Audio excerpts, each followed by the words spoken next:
Hello ladies and gentlemen of the YouTube nation, welcome to this tutorial on UV Unwrap.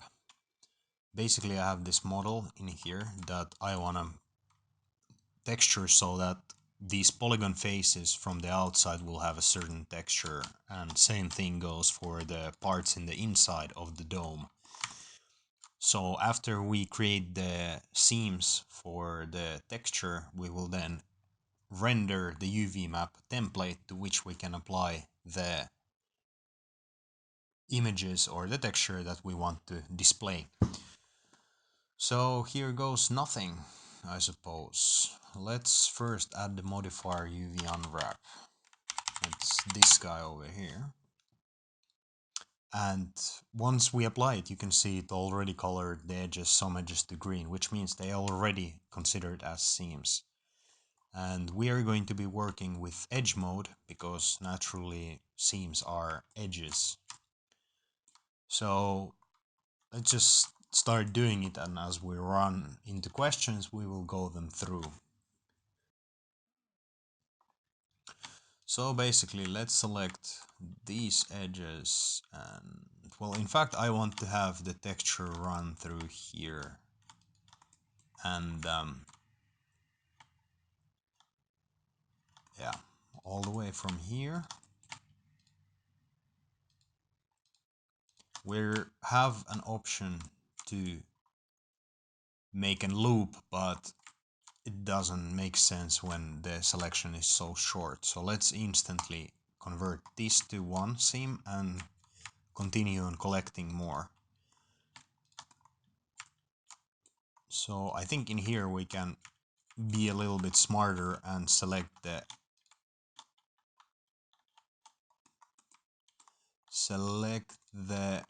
loop tool. So if we now press the loop tool, it will run through a little bit. Of course, the points where it has multiple edges coming from it, it will not understand what to do, so basically we'll have to manually fix it a little bit.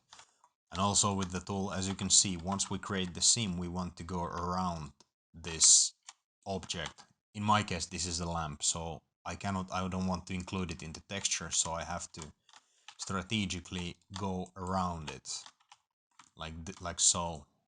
It's a little bit difficult to see, but I'm going around it, and of course deselecting these incorrect edges.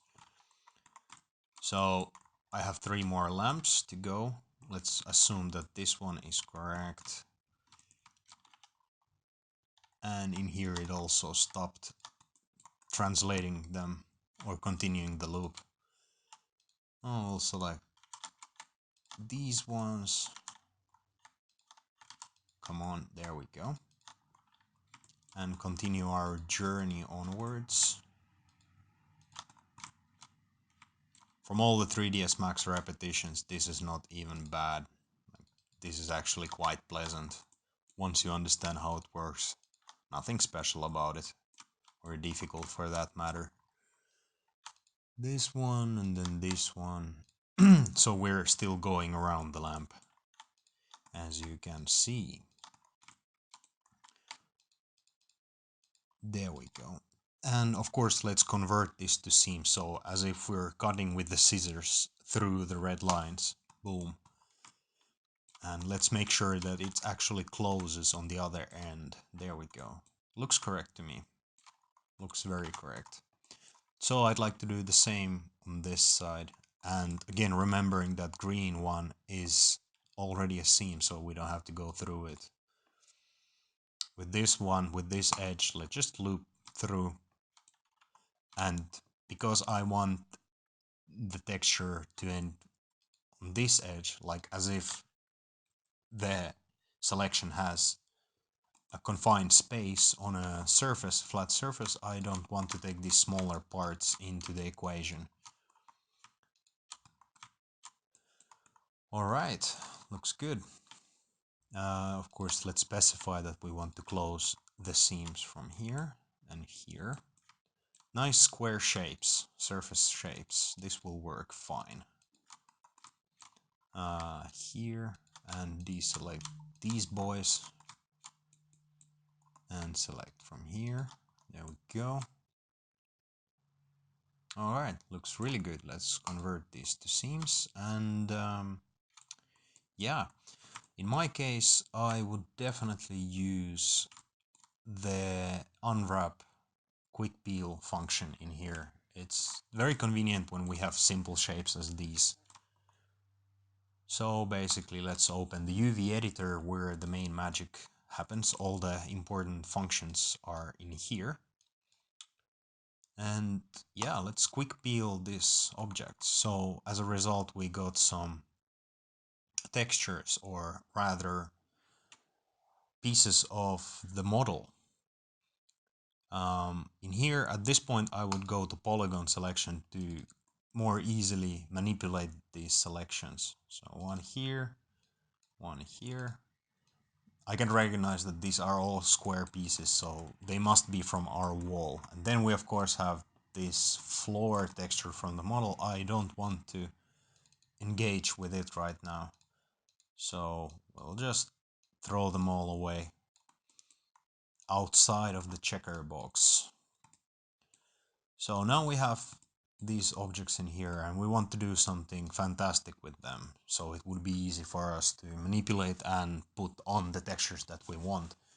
So this would be done probably best with the flatten mapping function, and once we press OK, you can see that it very neatly organized all the pieces for us, and they seem to be equal in size. So what we're gonna do now is check our Photoshop image. So this is an image that I borrowed from the internet. It's really cool texture, and I want to place it in our model. So one way to do this is we need some cleverness in here. So what I would do is I would open a small memo pad in here and just check the dimensions of the picture. Like the goal is not to scale this picture at all, because it will lose its, let's say, sharpness. So our mission is to define this exportable UV wrap template so as one square, one red square, for example this one, is right about the size of this one, so we wouldn't have to modify this Photoshop picture at all.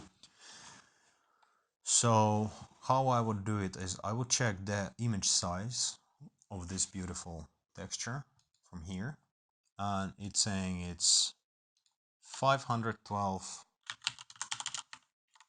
Or wait, is this height? This is actually height. Okay, so height is 512, width is of course 446, and then we check our checker box in here. So let's see, we have 1 2 3 4 5 6 7 8 9 of these vertically. So x times 9, and then width is how many of these we have? 1 2 3 4 5 6 times 6. Let's put a y here.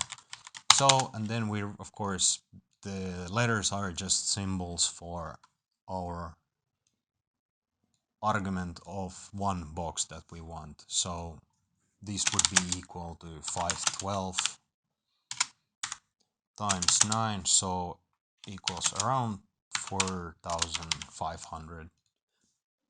And then in here, 450,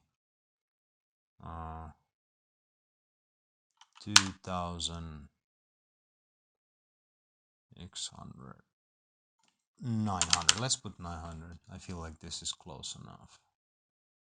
Yeah, maybe a little bit less, but that'll work. It's just an approximation. So now we have to apply these numbers to the render output template that we will color later with our textures. So that is done very easily, I think. From here we render the UV template, and it's asking exactly these numbers. So for width we put this, and for height we put 4,500. There we go. And then we specify where we want to throw it. Let's create a new one here, tutorial. And we want to save it, of course, in JPEG or PNG, doesn't really matter one. UV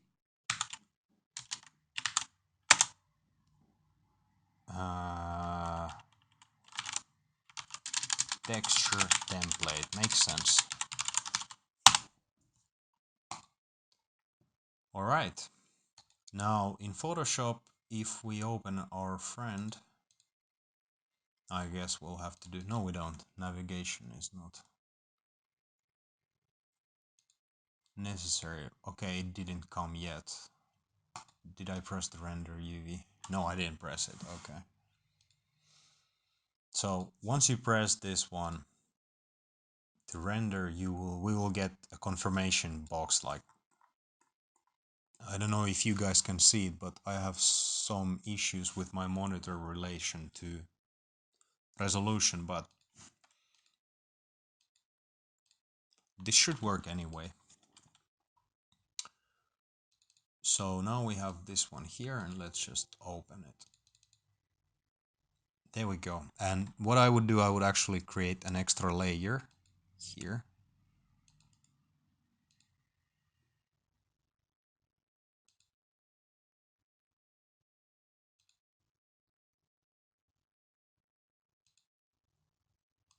There we go. And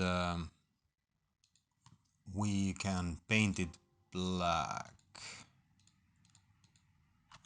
Whoops. Wait.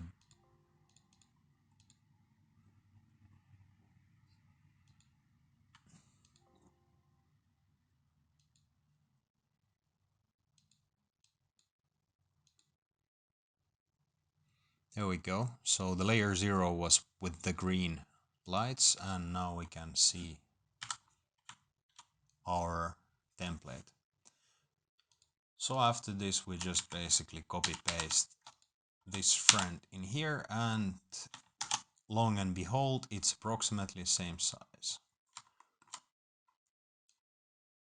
So all I need to do is just make sure that they are in same height.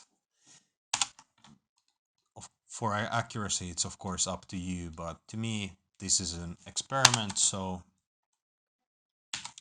I am not that worried about being very specific. Like, okay, it's nice if you can get it without the seams. Yeah. And of course, if you need to double check which polygon is which, then you can do it very easily. So we just put our texture in these polygons. So it's gonna be here. Yeah. And they are all vertical. I mean horizontal, going through our wall, so we don't have to flip the texture inside here at all. So yeah, basically we have to just keep on doing this for a little while.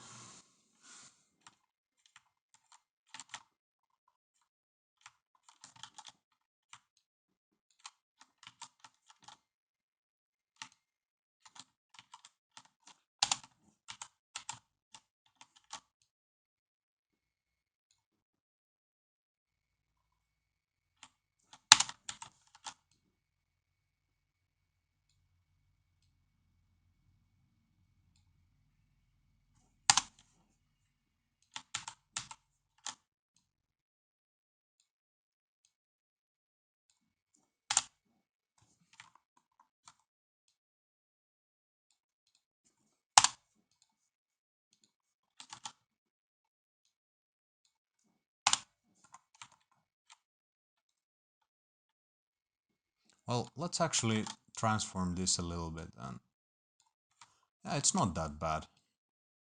Definitely acceptable. In my previous attempt, I did not actually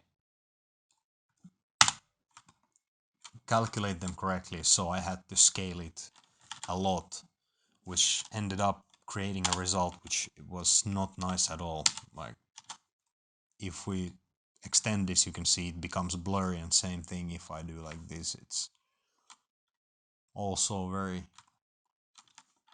changes.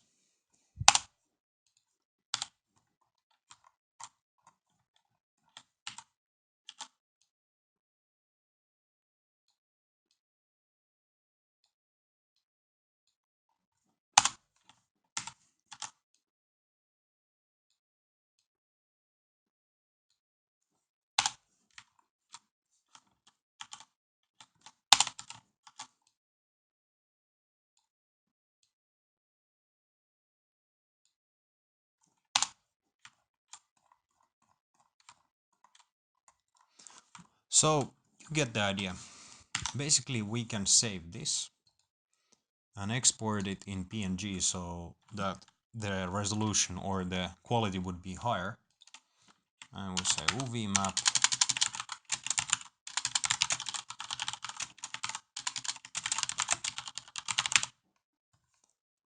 and save. So what will happen now is, if we open our material editor and select bitmap from here, we of course will have to navigate to here.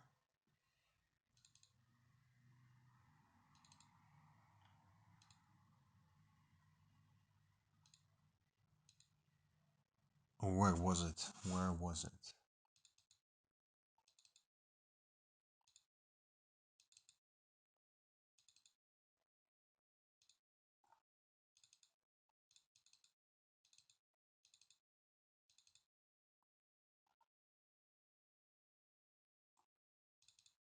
There we go. So here we have the textured dome building. And if we apply it to our beautiful dome and show the result, let's see which ones did we color. There we go. Oh, this building already looks quite nice. Of course, it doesn't do it justice. We can try render this, and yeah, this is what it should look like. So yeah, there we have it.